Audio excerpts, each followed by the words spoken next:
ನಮಸ್ಕಾರ. ಕರೆಕ್ಟು ನೀವು ಹೇಳೋದು. ನೀವು ಅಂದ್ಕೊಂಡಿದ್ದೀರಾ ಇಲ್ಲ ಬೇರೆ ಮಾರ್ಕೆಟಿಂಗ್ ಮಾಡೋದ್ರಲ್ಲಿ ಕಲಿಯೋ ಥರ ಮಾರ್ಕೆಟಲ್ಲೂ ಕಲಿಯೋದಿದ್ದೇ ಇರುತ್ತಪ್ಪ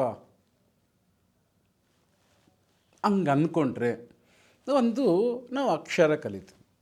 ಅ ಆ ಇ ಈ ಉ ಊ ಅಂತ ಕಲಿತೀವಿ. ಅದು ಬಂದು ನಮ್ಗೆ ಇವತ್ತು ಯೂಸ್ ಆಗುತ್ತಾ? ನಾನು ಅದು ಅವತ್ತು ಕಲಿತಿದ್ದು ಇವತ್ತು ನಿಮ್ಮ ಜೊತೆ ನಾನು ಮಾತಾಡೋಕ್ಕೆ ಯೂಸ್ ಆಗುತ್ತಲ್ವ? ಅದೇ ಥರ ಸ್ಟಾಕ್ ಮಾರ್ಕೆಟಲ್ಲಿ ಯೂಸ್ ಆಗೋವಂಥದ್ದು ಏನಿದೆ? ನೀವು ಅವತ್ತು ಮೊದಲೇ ನೋಡಿರಬೇಕು. ಲಾಂಗ್ ಲಾಂಗ್ ಆ ಥರ ಯೂಸ್ ಆದರೆ ಏನು ಪ್ರಯೋಜನ? ಸೊ ಅದ್ರ ಜೊತೆಯಲ್ಲಿ ಇವನ್ ಒಂದು ಯೋಗ ಇಟ್ಕೊಳ್ಳೋಣ. ನಮ್ಮ ದೇಶದ್ದೇ ಮಾತಾಡೋಣ. ಯೋಗಾಸನ ಇಟ್ಕೊಂಡ್ರೆ ಅಲ್ಲಿ ಬೇಕಾ ಒಂದು ಸ್ಟೆಪ್ ಬೈ ಸ್ಟೆಪ್ ಅದರಲ್ಲಿ ಬೇಕಾದ್ರೆ ಬೇಸಿಕ್ ಏನಕ್ಕಾರೆ ಬಾಡಿ ಮೈ ಬೆಂಡ್ ಆಗ್ತಾ ಇರಲ್ಲ, ಅವಾಗ ಬೇಸಿಕ್ಕಾಗಿ ಬೆಂಡ್ ಮಾಡಿಸೋದು. ಆಮೇಲೆ ಇನ್ನೊಂದು ಸ್ವಲ್ಪ ಹೆಚ್ಚಿಗೆ ಬೆಂಡ್ ಮಾಡಿಸಿ ಆಸನಗಳನ್ನ ಇನ್ಕ್ರೀಸ್ ಮಾಡಿ ಇಲ್ಲಿ 4 ಆಸನ ಬಿಟ್ಟು ಇಲ್ಲಿ ಇನ್ನೊಂದು 4 ಆಸನ ಸೇರಿಸಿ ಆಮೇಲೆ ಅಡ್ವಾನ್ಸ್ಡ್ ಅಂತ ಹೇಳಿ ಆಮೇಲೆ ಇನ್ನೊಂದು ಸುಪೀರಿಯರು ಏನೋ ಹೇಳಿ ಅದೊಂದು 84 ಏನೋ ಆಸನ ಇದೆಯಲ್ಲ, ಅದಷ್ಟು ಮಾಡೋದಕ್ಕೆ ಮೈ ಬೆಂಡ್ ಮಾಡಬೇಕು. ಅದರಿಂದ ಏನು ಸಿಗುತ್ತೆ? ನಮಗೆ ಆರೋಗ್ಯ ಸಿಗುತ್ತೆ. ಏನಾದ್ರು ಬಾಡಿಯಲ್ಲಿ ಬೇರೆ ಏನೋ ತೊಂದರೆ ಬಂತು, ಯಾವುದೋ ವೈರಸ್ ಬಂತು ಅಂದ್ರೂ ನಾನು ಇವಾಗ ಈ ಒಂದು ಪ್ರಾಣಾಯಾಮ ಮಾಡಿದ್ರೆ ಎಂಥ ವೈರಸ್ಸು ನನಗೆ ಬರಲ್ಲ ಅನ್ನೋವಂಥ ತಿಳುವಳಿಕೆ ಎಲ್ಲ ಬಂದುಬಿಡುತ್ತೆ, ಜೀವನದಲ್ಲಿ ಉಪಯೋಗ ಆಗುತ್ತೆ. ಬಟ್ ಸ್ಟಾಕ್ ಮಾರ್ಕೆಟ್ ಏನಪ್ಪ ಅಂದರೆ 100 strategy, 100 technical analysis, 100 fundamental analysis, 100 ಅದನ್ನು ಅರ್ಥ ಮಾಡ್ಕೋಬೇಕು. 100 ಟರ್ಮ್ಸ್, ಅದೇನೋ ಬುಲ್ಲು ಬೇರು ಆಳು ಮೂಳು, 100 ಮೆಥಡ್ಸ್, ಸಿಕ್ಕಾಪಟ್ಟೆ ಯೂಜ್ ಇದೆ. ಅದು ಯೂಜ್ ಇದೆ. ಇಷ್ಟು 100 ಆದಮೇಲೆ ಏನಪ್ಪ ಅಂದರೆ ಅಯ್ಯೋ ಮಾರ್ಕೆಟು ಕ್ರ್ಯಾಶ್ ಆಗೋಯ್ತು, ಅಷ್ಟೊಂದು ಬಂತಲ್ಲ, ಅಷ್ಟೊಂದು ಸ್ಟ್ರಾಟಜಿ 100 1000 ಇದೆ, ಬೇಗ ಹುಟ್ಟಿಸ್ತಾನೆ ಇರ್ತಾರೆ. ಅಷ್ಟೊಂದು ಬಂದಮೇಲೆ ಕ್ರ್ಯಾಶ್ ಆಗೋಯ್ತು, ನನಗೆ ಏನಪ್ಪ ಏನಾಯಿತು ಅಂದರೆ ಅಯ್ಯೋ ಮಾರ್ಕೆಟ್ ಕ್ರ್ಯಾಶ್ ಆಗೋಯ್ತು, ನಾನು ಕಳ್ಕೊಂಡ್ಬಿಟ್ಟೆ ಎಲ್ಲ. ಅಷ್ಟೊಂದು ಇದೆ ಅಲ್ಲ, ಮಾಸ್ಟ್ರುಗಳಾಗ್ಬಿಟ್ಟಿರ್ತೀರ, ಇಲ್ಲಿ ಬಂದು ಯಾಕೆ ಕಳ್ಕೊಳ್ತೀರ? ಸರಿ ಬಿಡಿ, ಅದು ಕ್ರ್ಯಾಶ್ ಆಗೋಯ್ತು, ಏನೋ ಕಳ್ಕೊಂಡ್ರಿ, ಯಾರ ಕೈಯಲ್ಲೂ ಇಲ್ಲ. ಅದು ನಮ್ಮ ಕೈಯಲ್ಲಿ ತೊಗೋಬೇಕಾದ್ರೆ ಬೇರೆಯೇ ಬೇಕು. ಆ ಮಾರ್ಕೆಟ್ನ ಮೂನ ಹೆಂಗೆ ತಗೋಬೇಕು ಅನ್ನೋದು ನಮ್ಮ ಕೈಯಲ್ಲಿ ತೊಗೋಬೇಕು ಅಂದರೆ ಅದಕ್ಕೆ ಬೇರೆ ಯೋಗ್ಯತೆ ಬೇಕು ನಮಗೆ. ಇಲ್ಲಿ ಇದಾದಮೇಲೆ ಕ್ರ್ಯಾಶ್ ಆಯಿತು, ಅದೇನೋ ಡೌನ್ ಬಂತು, ಅದೆಲ್ಲ ಅದೊಂದು ಟರ್ಮ್. ಮಾರ್ಕೆಟ್ ಮೇಲೇ ಹೋಗ್ತಾಯಿದೆ, ಅದು ಹೋಗ್ತಾಯಿದೆ ಅನ್ನುವಾಗ ಅಯ್ಯೋ ನಾನು ಮಿಸ್ ಮಾಡಿಬಿಟ್ಟೆ ಅನ್ನೋದೊಂದು, ಬೇಗ ಎಕ್ಸಿಟ್ ಆಗಿಬಿಟ್ಟೆ ಅನ್ನೋದೊಂದು, ಎಲ್ಲೂ ಈ ಸ್ಟ್ರಾಟಜಿ ಈ ಟರ್ಮ್ಸು ಎಲ್ಲೂ ಉಪಯೋಗಕ್ಕೆ ಬರ್ತಾ ಇಲ್ಲ. ಯೋಚನೆ ಮಾಡಿ ನೋಡಿ, ಯಾರಾದ್ರು ಮಾಡೋರಿದ್ದರೆ, ಆಲ್ರೆಡಿ ಮಾರ್ಕೆಟಲ್ಲಿರೋರಿಗೆ ಇದು ಎಕ್ಸ್ಪೀರಿಯೆನ್ಸ್ ಆಗಿರುತ್ತೆ. ನನ್ನ ಎಕ್ಸ್ಪೀರಿಯೆನ್ಸು ಎಷ್ಟು ಆಗಿದೆ ಏನಪ್ಪ ಅಂದರೆ, ನನ್ನ ಮೆಂಬರ್ಸ್ ಇದ್ದಾರಲ್ಲ, ಅವರು ಸುಮಾರು ಒಬ್ಬೊಬ್ಬರು ಹತ್ಕೊಂಡ್ಬಿಟ್ಟಿದ್ದಾರೆ. ಏನು ಹತ್ಕೊಂಡ್ಬಿಟ್ಟಿದ್ದಾರೆ? ಎಲ್ಲ ನಾಲೆಡ್ಜ್ ಇದೆ. ಏನು ಹತ್ಕೊಂಡ್ಬಿಟ್ಟಿದ್ದಾರೆ? ಡೈನಮಿಕ್ ಸಿಸ್ಟಮ್ ಅಂತ ಹೇಳ್ತೀನಲ್ಲ, ಅದನ್ನು ಉಪಯೋಗಿಸ್ಬಿಟ್ಟು ಸಿಲ್ವರಲ್ಲಿ ಇಯರ್ಲಿ ಎಷ್ಟು ಒಂದು 3000 ಪಾಯಿಂಟು 4000 ಪಾಯಿಂಟ್ ಬಂದುಬಿಡ್ತು ಅನ್ನೋವಾಗ ಫುಲ್ ಹತ್ಕೊಂಡು ನಮ್ಮ ಸಂತೋಷ ಇದಾರಲ್ಲ ಅವ್ರಿಗೆ ಫೋನ್ ಮಾಡಿ, ಸಾರ್ ಏನಾಯ್ತು, ಇವ್ರು ಏನೋ ಪ್ರಾಬ್ಲಮ್ ಆಗೋಯ್ತು ಅಂತ ಇವ್ರು ನೋಡ್ತಾ ಇದ್ರೆ, ಅವರು ಇಲ್ಲ ಸರ್ ನಾನು ಅಷ್ಟು ಪಾಯಿಂಟ್ ನಾನು ಸಿಲ್ವರಲ್ಲಿ 3000 4000 ಪಾಯಿಂಟ್ ನಾನು ನನ್ನ ಜೀವನದಲ್ಲಿ ನೋಡಿಲ್ಲ. 100 ಪಾಯಿಂಟು 50 ಪಾಯಿಂಟಿಗೆ ಟ್ರೇಡ್ ಮಾಡ್ತಾಯಿದ್ದೆ. ಟ್ರೇಡರ್ಗೆ ಅರ್ಥ ಆಗುತ್ತೆ, ಹೊಸಬರಿಗೆ ಆಮೇಲೆ ಅರ್ಥ ಆಗುತ್ತೆ, ಕಾರ್ಯಕ್ರಮ ಮುಗಿದ ಮೇಲೆ ಅರ್ಥ ಆಗುತ್ತೆ ಅಂತ ಅಳಕ್ಕೆ ಶುರು ಮಾಡಿಬಿಟ್ರು. ಏನಪ್ಪ ಅಂದರೆ ನನಗೆ ಎಕ್ಸಿಟ್ ಆಗಿಲ್ಲ, ಏನಾಗಬೇಕು ಅಂತಲೇ ಗೊತ್ತಿಲ್ಲ. ಅಂದರೆ ಮಾರ್ಕೆಟ್ ಕೊಡ್ತಾ ಇದೆ ಎಲ್ಲರಿಗೂ, ಕೊಡೋದನ್ನು ಈಸ್ಕೊಳ್ಳೋಕ್ಕೂ ತಡ್ಕೊಳ್ಳೋಕ್ಕೂ ಆಗಲ್ಲ. ಹಿಂಗೆ ಕ್ರಾಶ್ ಬಿದ್ದೋಯ್ತು ಅಂತೀರ. ಹಂಗಿದ್ರೆ ಅಯ್ಯೋ ತಡ್ಕೊಳಕ್ಕಾಗ್ತಾಯಿಲ್ಲ, ಅಳು ಬರ್ತಾಯಿದೆ. ನನ್ನ ಹತ್ರ ಎಷ್ಟೋ ಈ ನಡುವೆ ಒಂದು ಪ್ರಶ್ನೆಗಳು ರೈಸ್ ಆಗ್ತಾಯಿದೆ. ಸರ್ ಪರವಾಗಿಲ್ಲ ಸರ್, ನನಗೆ ಲಾಸ್ ಆದರೆ ಏನು ಅಂತ ಫೀಲ್ ಆಗ್ತಾಯಿಲ್ಲ, ಬಟ್ ಪ್ರಾಫಿಟ್ ಬರೋವಾಗ ತಡ್ಕೊಳಕ್ಕಾಗ್ತಾಯಿಲ್ಲ, ಅದನ್ನು ಕೂತ್ಕೊಳ್ಳೋಕ್ಕಾಗ್ತಾಯಿಲ್ಲ, ಏನು ಮಾಡೋದು ಅನ್ನೋ ಸಿಕ್ಕಾಪಟ್ಟೆ ಪ್ರಶ್ನೆಗಳು.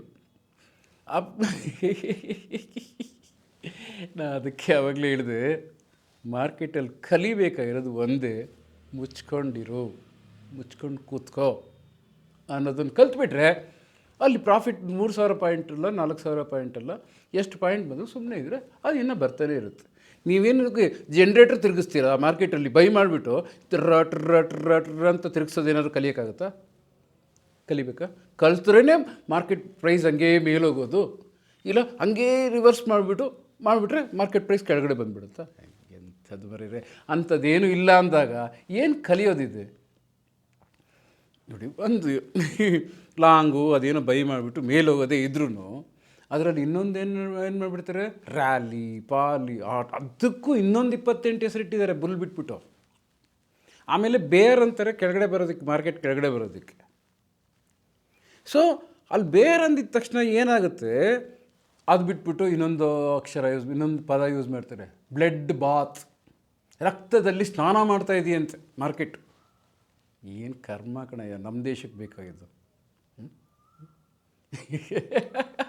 ಸೊ ನೋಡಿ, ನಾನು ಲಾಂಗ್ಗೆ ಎಕ್ಸಾಂಪಲ್ ಹೇಳಿದ್ನಲ್ಲ, ಆ ಥರ ಜೀವನದಲ್ಲಿ ಹೊರಗಡೆ ಈ ಮಾರ್ಕೆಟಲ್ಲಿ ಯೂಸ್ ಮಾಡೋವಂಥ ಟರ್ಮ್ಸ್ ಏನೇ ಇದ್ರೂ ಜೀವನದಲ್ಲಿ ಹೊರಗಡೆ ಯೂಸ್ ಮಾಡೋಕ್ಕೆ ಹೋದರೆ, ಅದೇ ನನ್ನ ಪೊಲೀಸವ್ರು ಬಂತು ಅಂತ ಹೇಳಿದ್ನಲ್ಲ, ಯಾರು ನೋಡದೆ ಇದ್ದು ಡೈರೆಕ್ಟಾಗಿ ಇಲ್ಲಿಗೆ ಜಂಪ್ ಆಗಿರೋ ಫಸ್ಟ್ ಅದನ್ನು ನೋಡ್ಕೊಂಬನ್ನಿ.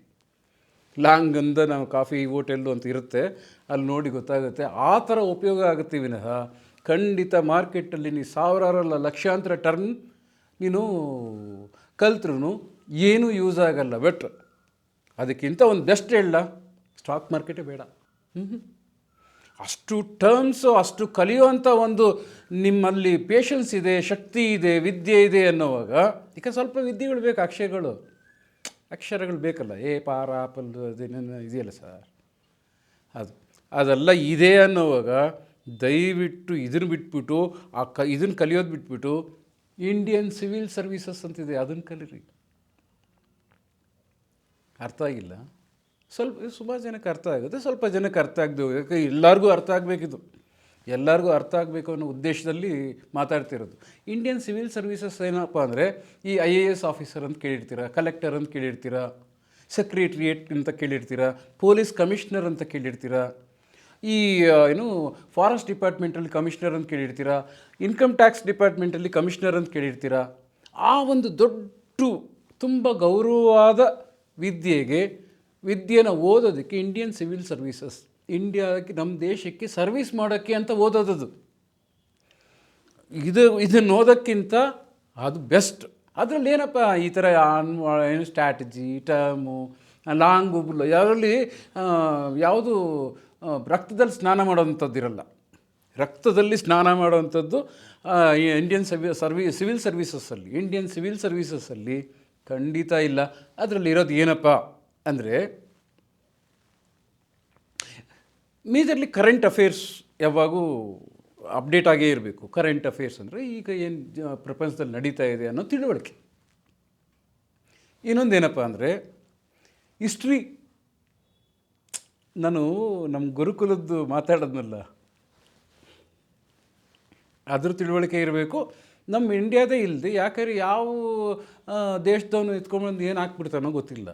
ಅದ್ರದ್ದು ತಿಳ್ಕೊಬೇಕು, ಯಾರ್ಯಾರು ಏನೇನು ಬ್ರೈನ್ ಯೂಸ್ ಮಾಡ್ತಾರೆ ಅನ್ನೋದನ್ನು ತಿಳ್ಕೊಬೇಕು. ಅದು ಹಿಸ್ಟ್ರಿ ಗೊತ್ತಿರಬೇಕು. ಇಷ್ಟೇ. ಇವತ್ತಿನ ಕಾಲಕ್ಕೆ ಸೈನ್ಸ್ ಆ್ಯಂಡ್ ಟೆಕ್ನಾಲಜಿ ಅನ್ನೋದಿದೆಯಲ್ಲ, ಅದು ಟೆಕ್ನಾಲಜಿನೂ ಗೊತ್ತಿರಬೇಕು, ಎಲ್ಲ ಗೊತ್ತಿರಬೇಕು. ಒಂದು IAS ಒಂದು ಕಮಿಷನರ್ ರೇಂಜ್ಗೆ ಹೋಗ್ತಾರೆ ಅಂದರೆ ಅವ್ರನ್ನ ಸಾಧಾರಣವಾಗಿ ಅನ್ಕೋಬೇಡಿ. ಕಂಪ್ಲೀಟ್ ಪ್ರಪಂಚನ ಅರ್ದು ಕುಡಿದು ಬಂದು ಆ ಜಾಗದಲ್ಲಿ ಕೂತಿರ್ತಾರೆ. ಅಷ್ಟು ಈಸಿಯಾಗಿ ಯಾರೂ ಆ ಜಾಗಕ್ಕೆ ಬರೋಕ್ಕೆ ಸಾಧ್ಯ ಇಲ್ಲ. ಇನ್ನೊಂದೇನು, ಇಂಡಿಯನ್ ಪೊಲಿಟಿ, ಜಿಯೋಗ್ರಫಿ, ಎಕಾನಮಿ ಬಗ್ಗೆ ಸ್ವಲ್ಪ. ಎಕನಾಮಿ ಅಂದಿದ ತಕ್ಷಣ ಸ್ಟಾಕ್ ಮಾರ್ಕೆಟಲ್ಲಿ ಎಕನಾಮಿ ಗೊತ್ತಿರಬೇಕಲ್ವಾ ಅಂತ ಬಂದ್ಬಿಡುತ್ತೆ ತಲೆಗೆ. ಖಂಡಿತ ಬೇಡ. ಸ್ಟಾಕ್ ಮಾರ್ಕೆಟಲ್ಲಿ ನಿಮಗೇನು ಬೇಕು ಅನ್ನೋ ಒಂದು ತಿಳುವಳಿಕೆ ಸಾಕು. ಎಕಾನಮಿ ಬಗ್ಗೆ ತಿಳ್ಕೊಂಡು ನೀವೇನು ಮಾಡ್ತೀರ ಅಲ್ಲಿ, ಆಮೇಲೆ ಫೈನಾನ್ಸ್ ಬಗ್ಗೆ ತಿಳ್ಕೊಂಡು ನೀವೇನು ಮಾಡ್ತೀರಾ, ಅದು ಬಂದು IAS ಮಾಡೋದಕ್ಕೆ ಬೇಕು, IPS ಮಾಡೋದಕ್ಕೆ ಬೇಕು. ಸ್ಟಾಕ್ ಮಾರ್ಕೆಟಲ್ಲಿ ಟ್ರೇಡ್ ಮಾಡಿ ಬಿಸ್ನೆಸ್ ಮಾಡೋಕ್ಕೆ ಬೇಕಾಗಿಲ್ಲ. ಇದು ಸ್ಟಾಕ್ ಎಕ್ಸ್ಚೇಂಜು, ಸ್ಟಾಕ್ ಮಾರ್ಕೆಟ್ ಅಂತಾರೆ, ಫೈನಾನ್ಸ್ ಮಾರ್ಕೆಟ್ ಅಂತ ಹೇಳಲ್ಲ ಯಾರು. ಅರ್ಥ ಆಯಿತು ಅನಿಸುತ್ತೆ.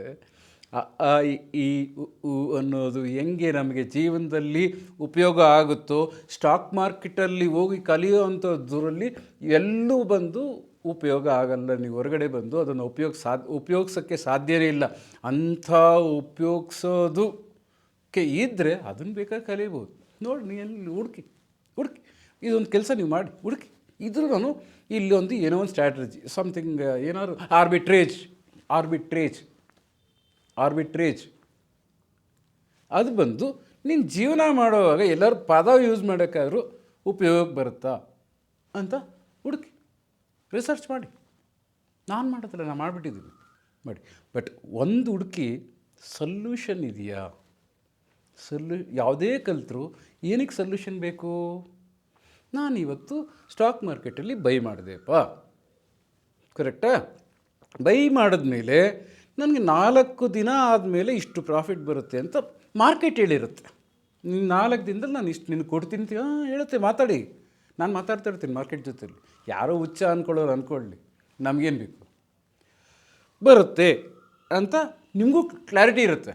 ಒಬ್ಬ ಬಂದು ಅಲ್ಲಾಡಿಸ್ಬಿಡ್ತಾನೆ, ಅಯ್ಯೋ ಹೋಲ್ಡ್ ಮಾಡಿ ಇಟ್ಕೊಂಡಿದ್ದೀರಾ, ಹಂಗೆ ಇಟ್ಕೊಂಡಿದ್ದೀರಾ, ನಾಳೆ ಏನೋ ಆಗಿಬಿಡುತ್ತೆ, ಗ್ಯಾಪ್ ಡೌನ್ ಆಗಿಬಿಡುತ್ತೆ, ಗ್ಯಾಪ್ ಅಪ್ ಆಗಿಬಿಡುತ್ತೆ. ಅದೆಲ್ಲ ಒಂದು ವಿದ್ಯೆ ಏನ್ರಿ? ಇಲ್ಲ ಅವನು ಅಂಥ ವಿದ್ಯೆ ಕಲಿಸ್ಕೊಡೋದೆಲ್ಲ ಬೇಕಾ? ಎದುರಿಸೋದು. ಸಲ್ಯೂಷನ್ ಇದೆಯಾ ನಿಮಗೆ? ಸ್ಟಾಕ್ ಮಾರ್ಕೆಟಿಂದ ಅರ್ನ್ ಮಾಡೋದಕ್ಕೆ, ಟ್ರೇಡ್ ಮಾಡಿ ಅರ್ನ್ ಮಾಡೋಕ್ಕೆ ಸಲ್ಯೂಷನ್ ಯಾರ್ದಿದೆಯೋ ಅವಾಗ ಕಲಿಯೋಣ. ಇಲ್ಲಾಂದರೆ ನಾನು ತಲೆ ಮೇಲೆ ಹೊಡೆದಂಗೆ ಹೇಳ್ತೀನಿ, ಕಲಿಯೋವಂಥದ್ದು ಏನೂ ಇಲ್ಲ ಸ್ಟಾಕ್ ಮಾರ್ಕೆಟಲ್ಲಿ. ಸಲ್ಯೂಷನ್ ಇಲ್ಲ ಅಂದರೆ ಕಲಿಯುವಂಥದ್ದು ಇಲ್ಲ. ತಿಳುವಳಿಕೆ ಇದ್ದರೆ ಆ ತಿಳುವಳಿಕೆಯೇ ಸಲ್ಯೂಷನ್ ಸ್ಟಾಕ್ ಮಾರ್ಕೆಟಲ್ಲಿ, ಬೇರೆ ಏನೂ ಬೇಕಾಗಿಲ್ಲ ಅಂತ ನಿಮಗೆ ಈ ಒಂದು ಮುಖಾಂತರ ಕ್ಲಾರಿಫೈ ಮಾಡೋಕ್ಕೆ ಟ್ರೈ ಮಾಡ್ತಾಯಿದ್ದೀನಿ. ಹಾಗೇ ಇದ್ರ ಮೇಲೆ ಕ್ವಶನ್ ಆನ್ಸರ್ ವಿಡಿಯೋ ಮಾಡಿದೆ, ಅದನ್ನು ಒಂದು ಸತಿ ನೋಡಿ ಇನ್ನೊಂದು ಸ್ವಲ್ಪ ಕ್ಲಾರಿಟಿ ಬರುತ್ತೆ ನಿಮಗೆ. ಪ್ರಶ್ನೋತ್ತರ ವಿಡಿಯೋ ಅದನ್ನು ನೋಡ್ಕೊಂಬಿಟ್ರೆ ಇನ್ನೂ ಸ್ವಲ್ಪ ಕ್ಲಾರಿಟಿ ಬರುತ್ತೆ. ಇನ್ನು ಏನಾದ್ರು ಎಕ್ಸ್ಟ್ರಾ ಕ್ಲಾರಿಟಿ ಬೇಕು ಅಂದರೆ ನಮಗೆ ಮೇಲ್ ಕಳಿಸಿ, ಕಮ್ಯುನಿಕೇಟ್ ಮಾಡಿ. ಬಟ್ ಕರೆಕ್ಟಾಗಿರಬೇಕು. ಅರ್ಥ ಆಯ್ತಾ? ಸರ್ ನಾನು ಇದೆಲ್ಲ ಕಲಿಯಲ್ಲ, ಆದರೆ ಒಂದೇ ಒಂದು ಕಲ್ತ್ಬಿಡ್ಲಾ, ಇದು ಯಾವುದಪ್ಪ ಅದು, ಆ ಸ್ಟಾಪ್ ಲಾಸ್ ಹೆಂಗೆ ಹಾಕೋದು ಕಲ್ತ್ಬಿಡ್ಲ ಸರ್ ಅಂಥದ್ದು. ಸಾರಿ, ನಮಸ್ಕಾರ.